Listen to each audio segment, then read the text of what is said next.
সবাইকে সালাম ও শুভেচ্ছা। আশা করি সবাই ভালো আছেন, সুস্থ আছেন। আজকে যে বিষয়টি খুব আলোচিত হয়েছে, দেউলিয়া হয়ে যাওয়া শ্রীলঙ্কার উচ্চ মধ্যম আয়ের দেশে উন্নীত হওয়া। গতকালকে খবরটি এসছে। আজকে সারাদিন এই বিষয়টি নিয়ে বেশ আলোচনা হয়েছে। অনেকের মুখে মুখে এটা ছিল যে শ্রীলঙ্কা পারল, বাংলাদেশ কেন পারল না। খুব স্বাভাবিক একটা প্রশ্ন, কারণ শ্রীলঙ্কা থেকে বাংলাদেশ আয়তনের দিক থেকেও যেমন বড়, তেমনি বাংলাদেশের অর্থনীতির যে আকার, সে আকারও অনেক বেশি, জনসংখ্যাও অনেক বেশি। অথচ শ্রীলঙ্কা একটি জায়গায় চলে গেল, কিন্তু বাংলাদেশ কেন পারল না? তো এই প্রশ্নের জবাব দেওয়ার আগে আসলে একটু শ্রীলঙ্কা সম্পর্কে আমাদের জানতে হবে। আমরা জানি যে 2010 সালে শ্রীলঙ্কা প্রথম নিম্ন মধ্যম আয়ের দেশে উন্নীত হয়।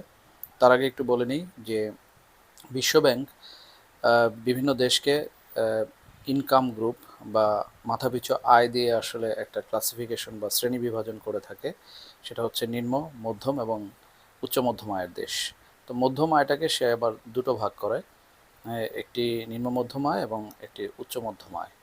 তো বাংলাদেশ 2015 সালে মাথাপিছু আয় $1,000 ছাড়িয়ে যাওয়ার কারণে বাংলাদেশ তখন নিম্ন মধ্যম আয়ের দেশে উন্নীত হয়েছিল।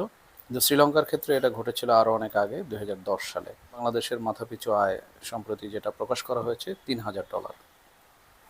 তো সেই ক্ষেত্রে বাংলাদেশও হয়তো সামনে উচ্চ মধ্যম আয়ের দেশে চলে যাবে। তো উচ্চ মধ্যম আয়ের দেশে যেতে হলে আপনাকে অবশ্যই $4,500 মাথাপিছু আয় বা তার বেশি হতে হবে।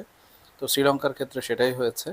কিন্তু সবচেয়ে বিস্ময়কর যে বিষয়টা হলো যে শ্রীলঙ্কা 2022 সালে দেউলিয়া হয়ে গিয়েছিল, আমরা সবাই জানি।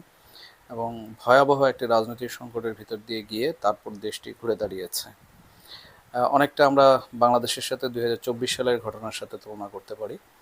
তো 2022-এ তারা যেই অবস্থার ভিতর পড়েছিল, তার ঠিক 4 বছরের মাথায় দেশটি ঘুরে দাঁড়িয়েছে।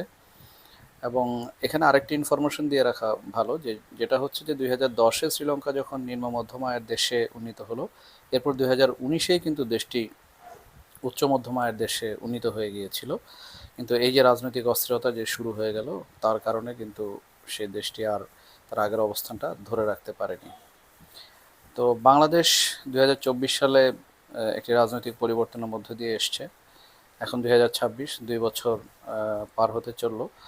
কিন্তু আমরা দেখছি যে বাংলাদেশ জাতিসংঘের যে ক্লাসিফিকেশন বা শ্রেণী বিভাজন, সেখানে বাংলাদেশ স্বল্পোন্নত থেকে উন্নয়নশীল দেশের তালিকায় উন্নীত হওয়ার কথা ছিল। 3 বছরের সময় বাড়তি সময় চাওয়া হয়েছে, সম্ভবত এই সেপ্টেম্বরে অনুষ্ঠিত হতে যাওয়া জাতিসংঘের সাধারণ অধিবেশনে সেটা অনুমোদন পেয়ে যায়। দুভাবে আসলে দুটি সংস্থা, একটি বিশ্বব্যাংক এবং জাতিসংঘ, দেশগুলোকে ভাগ করে থাকে।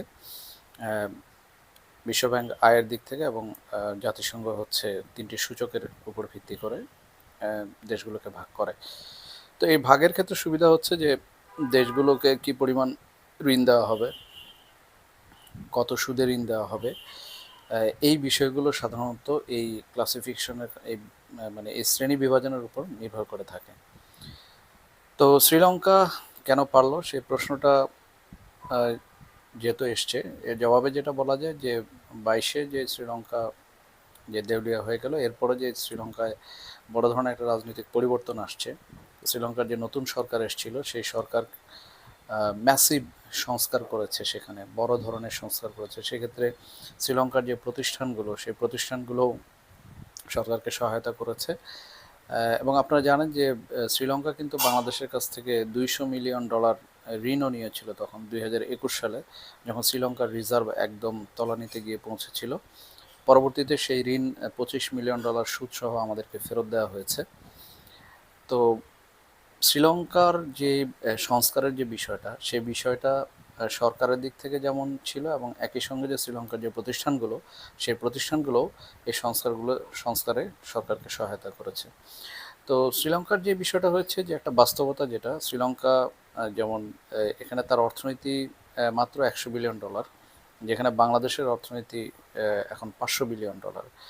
অন্যদিকে শ্রীলঙ্কার জনসংখ্যা মাত্র 2.5 কোটি বা তারও কম, কিন্তু বাংলাদেশের জনসংখ্যা অলমোস্ট এটা 20 কোটি বা তার বেশি ধরা হয়ে থাকে। তো যে কারণে শ্রীলঙ্কার জনসংখ্যা কম হওয়ার কারণে তার মাথাপিছু আয়টা খুব দ্রুতই, সে আয়ের যে থ্রেশহোল্ড যেটা ওয়ার্ল্ড ব্যাংকের, সেটা ক্রস করেছে। কিন্তু বাংলাদেশের ক্ষেত্রে আসলে সেটা একটু ডিফিকাল্ট, কারণ বাংলাদেশে যেহেতু জনসংখ্যা বেশি, সেই কারণে মাথাপিছু আয় এখন আমরা $৩,০০০ ভিতরে আছি। আমরা পারছি না, আমাদের দক্ষতা নাই, আমাদের অর্থনীতিতে আঘাত এসছে, আমাদের রাজনৈতিক পরিবর্তন হয়েছে, বৈশ্বিক সংকটে আমাদের অভিঘাত বেশি। এই সমস্ত অনেকগুলো কারণে আমরা কিন্তু স্বল্পোন্নত দেশের তালিকা থেকে নিজেদেরকে উন্নীত করার যে সময়সীমা, সেটা আরও ৩ বছর বাড়ানোর আবেদন করেছি। বাংলাদেশ যদি একটা অবস্থা থেকে আরেকটা অবস্থায় উন্নীত করে, তাহলে আবার আমাদের কিছু চ্যালেঞ্জও আছে। যেমন আমরা স্বল্প সুদে ঋণ পাবো না, আমাদের রপ্তানি বা বাণিজ্য সুবিধা যেগুলো আছে বিশ্বের বিভিন্ন দেশে, সেগুলো বাধাগ্রস্ত হবে। তো এই সমস্ত বাস্তবতার কারণে আবার আমাদেরকে কিছু চ্যালেঞ্জ ফেস করতে হবে। তো তাহলে বলতে হবে যে শ্রীলঙ্কা কি চ্যালেঞ্জ ফেস করেনি? হ্যাঁ, করছে, করছে। কিন্তু শ্রীলঙ্কায় যেটা সবচেয়ে বড় সুবিধা হচ্ছে, তার প্রতিষ্ঠানগুলো সেখানে ফাংশন করে। সেখানে প্রতিষ্ঠানগুলো তাদের মতো করে সিদ্ধান্ত নিয়ে সরকারকে সহায়তা করতে পারবে, আর সরকার প্রতিষ্ঠানগুলোকে তার সিদ্ধান্ত চাপিয়ে দেয় না। এই ধরনের একটা বিষয় সেখানে আছে। আর শ্রীলঙ্কায় শিক্ষার হার বাংলাদেশের তুলনায় অনেক বেশি এবং জনসংখ্যা ছোট।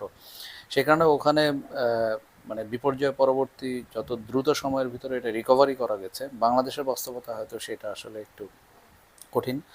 তবে বাংলাদেশের সম্ভাবনা ছিল, আমরা হয়তো সেই সম্ভাবনাটাকে কাজে লাগাতে পারিনি বা চাইনি। আমরা জানি না যে সামনে আসলে কি হবে। যত যাই বলি না কেন, এখন আসলে বাংলাদেশের উন্নয়নের ক্ষেত্রে একটাই সমস্যা, সেটা হচ্ছে আসলে সংস্কার। প্রতিটা স্তরে স্তরে সংস্কার যদি না করা হয়, তাহলে বাংলাদেশ যেই উন্নয়নের যেই ধারায় আছে, সেই ধারায় কিন্তু আসলে থমকে যাওয়ার একটা সমূহ সম্ভাবনা আছে। এবং অলরেডি বড় বড় অর্থনীতিবিদরা বলছেন যে বাংলাদেশ কিন্তু এই নিম্ন মধ্যম আয়ের যে একটা ফাঁদ, এই ফাঁদের ভিতরে পড়ে গেছে। এখান থেকে আসলে বের হওয়া এখন বাংলাদেশের জন্য কঠিন হবে, যদি না ওই ধরনের বড় সংস্কার করা হয় যেমনটা শ্রীলঙ্কা করেছে। আশা করি সবাই ভালো থাকবেন, সুস্থ থাকবেন। এতক্ষণ ধৈর্য ধরে আমার কথাগুলো শোনার জন্য আপনাদের সবাইকে অসংখ্য ধন্যবাদ। যদি আমার কথাগুলো ভালো লেগে থাকে, তাহলে আমার চ্যানেলটি সাবস্ক্রাইব করার অনুরোধ থাকছে।